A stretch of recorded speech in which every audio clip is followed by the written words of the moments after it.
Good morning. All right, today I'm going to go over how to describe a character in a book using character traits. So character traits are words or adjectives that are used to describe a character and how they are on the inside. So sometimes you can have positive character traits, which are really good things, like being caring or kind or friendly. But sometimes you can have a character that shows negative character traits, which are often bad things or not so nice things. So some examples could be mean or bossy, kind of like Mean Jean in The Recess Queen. I also want to remind you that sometimes in books, characters can have negative character traits and then change to positive character traits in the end. So just like Mean Jean was mean at the beginning, she was friendly and happy at the end. Today I'm going to be reading a book called Chester's Way. In this book, I want you to really pay attention to a character called Lily.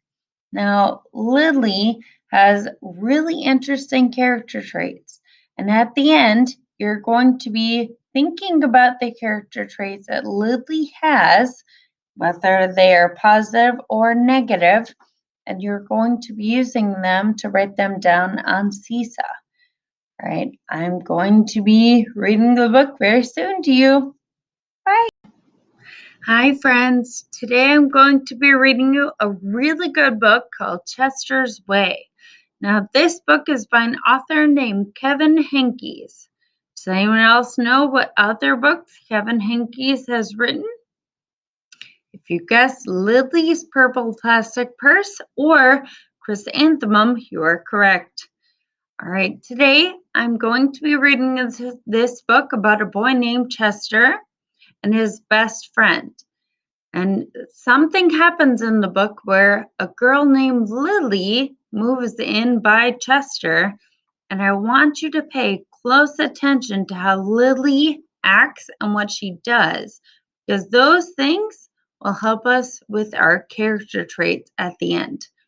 All right, I'm going to start reading. Chester's Way by Kevin Henkes.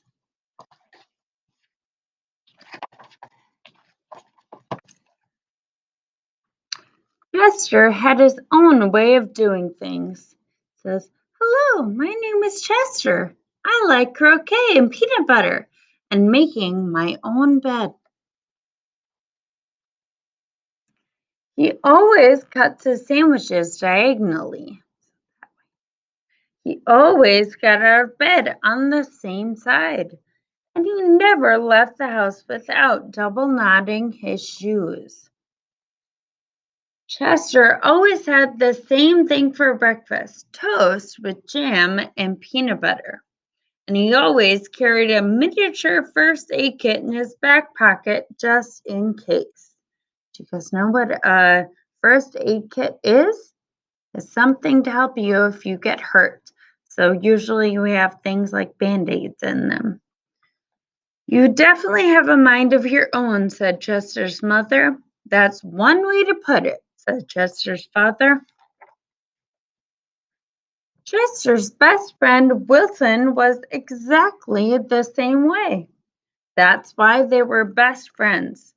Chester wouldn't play baseball unless Wilson played, and they never swung at the first pitch or slid head first. Wilson wouldn't ride his bike unless Chester wanted to, and they always used hand signals to be safe. If Chester was hungry, Wilson was too, but they rarely ate in between meals, so they didn't snack. "Some days I can't tell those two apart," said Wilson's mother. "Me either," said Wilson's father. Chester and Wilson, Wilson and Chester, and that's the way it was. They loved to go on picnics. Once, when Wilson accidentally swallowed a watermelon seed and cried because he was afraid that a watermelon plant would grow inside his tummy, Chester swallowed one too to make him feel better. Don't worry, said Chester. Now, if you grow a watermelon plant, I'll grow one too. Chester duplicated his Christmas list every year and gave a copy to Wilson because they always wanted the same things anyway. For Halloween, they always dressed as things that went together. Salt and pepper shakers, 2 mittens on a string, and ham and eggs. Those things all go together, kind of like peanut butter and jelly. They really are 2 peas in a pod, said Chester's mother. Looks like it, said Chester's father. In spring, Chester and Wilson shared the same umbrella. In winter, they never threw snowballs at each other. In fall, they raked leaves together. And in summer, they reminded each other to wear sunscreen so that they wouldn't burn. Chester and Wilson, Wilson and Chester. That's the way it was.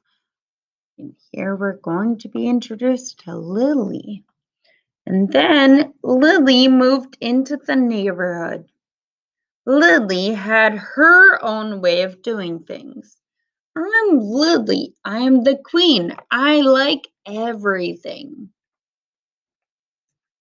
She wore band-aids all over her arms and legs to look brave. She talked backwards to herself sometimes so no one would know what she was saying. I'm a Lily, which means I am Lily. She never left the house without one of her nifty disguises, like a costume.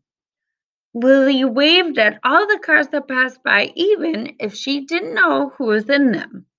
And she always carried a loaded squirt gun with water in her back pocket just in case.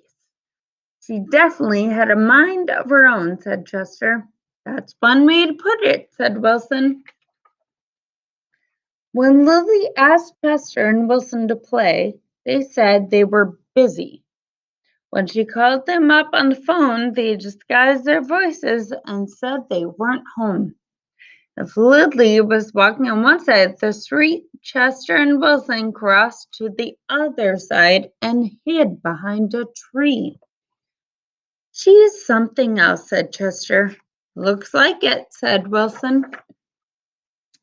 One day, while Chester and Wilson were practicing their hand signals on their bike, some older boys rode by, popping wheelies and doing tricks. They circled Chester and Wilson and yelled personal remarks, so they were being nice. Chester and Wilson didn't know what to do.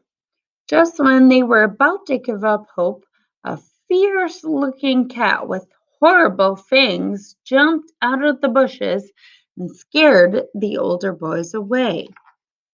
Who do you think that is? Are you who I think you are? Chester asked the cat. Of course, the cat replied. Thank you, Lily, said Chester. You're welcome, Chester, said Lily. Thank you, Lily, said Wilson. You're welcome, Wilson, said Lily. I'm glad you were wearing a disguise, said Chester. I'm glad you had your squirt gun, said Wilson. I always do, said Lily, just in case. Afterward, Chester invited Lily over for lunch. You have a Muscle Mouse cup? Said Lily. Of course, said Chester. I do too. They have the same cup. Chester and Wilson cut their sandwiches diagonally. Lily asked Chester's mother if she had cookie cutters, and she made stars and flowers and bells out of her sandwich. That's neat, said Chester. Wow, said Wilson. That night, Lily invited Chester and Wilson to sleep over at her house. You have a nightlight? Said Chester. Of course I do, said Lily. I do too, said Chester. Me too, said Wilson. Chester and Wilson wanted toast with jam and peanut butter for breakfast. Boring, said Lily. Try this instead. This is good, said Chester. Wow, said Wilson. After that, when Lily and Chester and Wilson played, after that, when Lily asked Chester and Wilson to play, they said yes. When she called them up on the phone, they had a pleasant conversation, so they were all happy. And if Lily was walking on one side of the street, Chester and Wilson waved and ran to catch up with her. Chester and Wilson taught Lily hand signals on her bike, and she taught them how to do bike tricks. Lily taught Chester and Wilson how to talk backwards, and they taught her how to double knot her shoes. Sounds to me like they're being very friendly and nice. Some days I can't tell those three apart, said Lily's mother. Me either, said Lily's father. Chester and Wilson and Lily.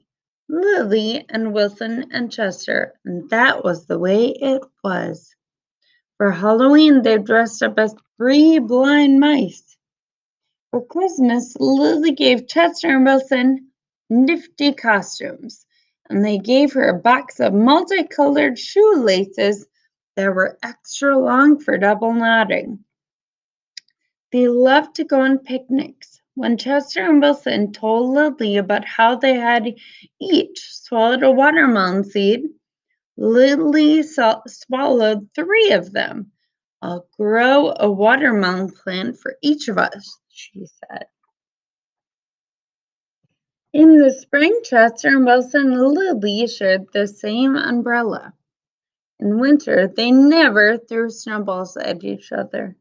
In the fall, they raked leaves together, and in summer, they reminded each other to wear sunscreen so they wouldn't burn.